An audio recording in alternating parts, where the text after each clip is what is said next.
So welcome to How to Live in Love. My name is Alexander Bell, and this podcast is in partnership with the book of the same name, How to Live in Love, written by myself, which is free to download on my website, alexanderbell.org. And also on my website you will find all the musical compositions that I've composed over the past 20 years, all free to download, as well as hundreds of articles to read on the subject of expansion of consciousness, healing, spiritual transformation, health, inner peace, and many other life-changing subjects. And you can also enjoy my radio stations. I have several internet radio stations, ambientradio.org, and I also have a dance radio station for those who like to move their body, and several dance meditations, ecstatic dance meditations, which are very transformative and very enjoyable. So this particular podcast is entitled Attuning Yourself.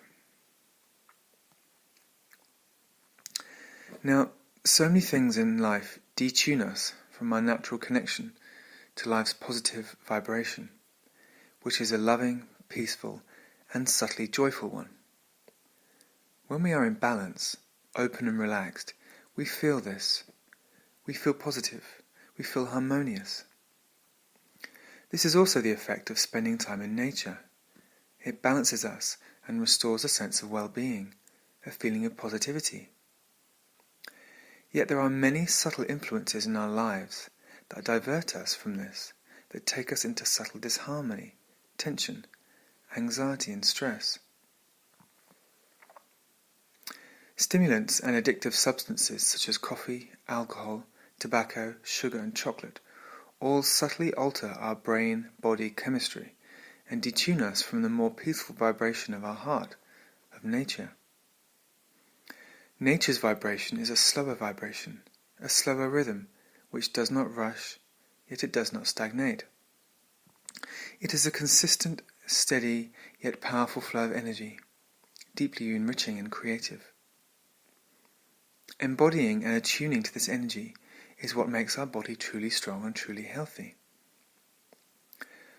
And when we speed up due to stress, overstimulation, or anxiety about a lack of time, we weaken our structure on a deeply fundamental level, because we are disconnecting from the source of our strength, nature's energy, and substituting it with biological stimulants, such as adrenaline. Stress is addictive for this reason. It creates adrenaline, which gives us a feeling of more energy and more power. But when it leaves our system, we usually feel exhausted and weak. Caffeine, chocolate and sugar all have the same effect. They temporarily give us more energy, then leave us feeling drained. This is why they are addictive. This is why, if we want to free ourselves from external addictions, we must reattune ourselves to the peace and slower pace of nature, so that we can remember how we are supposed to feel in a healthy, strong, and balanced body. We remember that we can feel joyful without the need for stimulants, just by allowing ourselves to be inspired by nature, by enjoying becoming healthier and more energized. Many people hope they can avoid this lifestyle change and continue with their unhealthy habits and just rely on their stimulants or sedatives of choice, like coffee, alcohol, chocolate, etc., to make their life enjoyable, fun, peaceful and rewarding. But this is where addiction becomes inevitable, because all these substances wear off, and people don't enjoy addressing the reality of their poor health, their negative mindset and anxious heart. It is far easier just to keep yourself distracted, stimulated or sedated, and everything seems kind of okay. However, we know we are missing something. We know there is a passion for life somewhere in our heart, a desire to live more fully, more healthily, and thus feel more connected and fulfilled. So as we improve our diet, removing foods which don't make us feel healthy, and including more foods that do, and as we become more active and fit, and as we enjoy spending more time in nature, rather than staring at a screen, a magazine or newspaper, we realize that we have not lost our capacity for joy and happiness.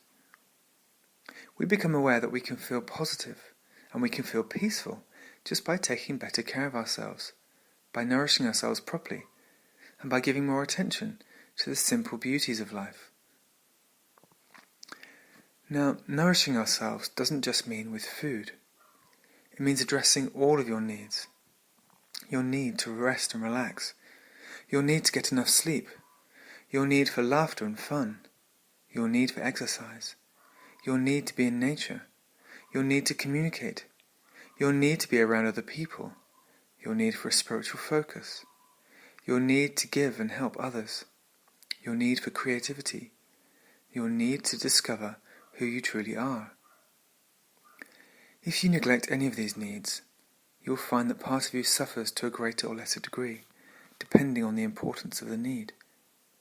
But if you become more aware of these needs and make sure you are doing something about them, you will notice that you feel more enriched, more whole, more balanced and healthy.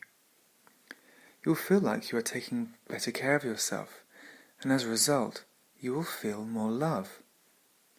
This is what self-love is. When we grow up, we no longer have our mother or father taking care of our needs, because that becomes our job, and it is very important we do it, so that we can continue to feel loved. We need to be cared for, and of course it is great to have a partner who cares for us, because it reminds us of the love shown to us by our mother or father. But we are responsible for meeting all of the above-mentioned needs. We have to show care for ourselves, because our partner cannot make us rest or cannot make us get enough sleep. Our partner cannot ensure that we are nurturing our creativity. We have to take personal responsibility for all of these needs, all of which need our attention.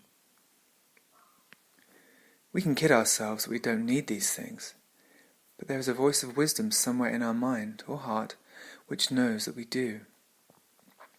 It is important to listen to this wise voice. It is the voice which says, "It's good to go to bed now," or "You need to eat better today." We often behave like stubborn children, rebelling against this voice, which we wrongly perceive as a voice of authority or control. But this voice is wisdom. It comes from the wiser part of you, the part which cares for your well-being and knows what you need. If we rebel against that, we are just being foolish, stubborn, and unintelligent. Yet so often we do rebel. So why not decide right now to be less foolish and more intelligent? It is just a decision, and a very beneficial one for you. Decide to make friends with this voice of wisdom, and decide to work with it, to listen more carefully to it. This doesn't mean you have to obey it, because you have a choice. It just means that you consider more carefully what it tells you, rather than simply dismissing it. And keep in mind that it knows far, far more about you and what you need than you do. You can communicate with this voice at any point. You can thank it. You can actually feel the love it has for you. It is the voice of care, the voice of love. You could even say that it is the voice of God. To ignore it or stubbornly do the opposite of what it suggests is to deny yourself what you actually, really, really want deep down inside. Wellness, connection, joy, and love deep in your heart. If you will just obey that voice of wisdom rather than fighting it or disobeying it, your life will instantly improve, and you will become a wiser, more intelligent person who harnesses the power of love for the betterment of their self, and thus the betterment of the whole. So get into agreement with that benevolent voice, that benevolent force which wants to help you, and your life will change instantly.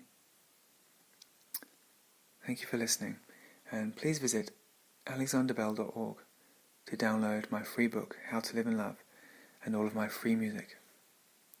Okay, see you next time. Thank you, goodbye.